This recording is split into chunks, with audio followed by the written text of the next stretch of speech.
হে আলী, তিনটি জিনিস ধ্বংসকারী আর তিনটি বিষয় পরিত্রাণ দানকারী। ধ্বংসকারী তিনটি হল রিপুর কামনা, যার অনুসরণ করা হয়, কৃপণতা, যা মেনে চলা হয়, আর মানুষের আত্মপূজা। অপরদিকে পরিত্রাণ দানকারী তিনটি বিষয় হল সন্তুষ্টি ও ক্রোধের মধ্যে ন্যায়পরায়ণ থাকা, সামর্থ্য ও অভাবের মধ্যে মিতচারী হওয়া, আর গোপনে ও প্রকাশ্যে আল্লাহকে ভয় করে চলা, যেন তুমি তাঁকে দেখছ, আর যদি তুমি না দেখতে পাও তিনি তোমাকে দেখছেন। হে আলী, তিনটি ক্ষেত্রে মিথ্যা সুন্দর।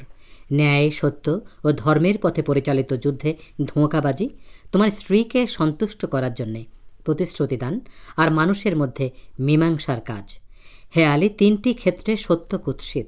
মনোমালিন্য বা দ্বন্দ্ব সৃষ্টিতে সহায়ক একের কথা অন্যকে বলা, কোনো পুরুষকে তার স্ত্রী বা পরিবার সম্পর্কে অপছন্দনীয় সংবাদ দেয়া এবং কোনো সৎ কাজের দাবিদার ব্যক্তির দাবিকে অস্বীকার করা।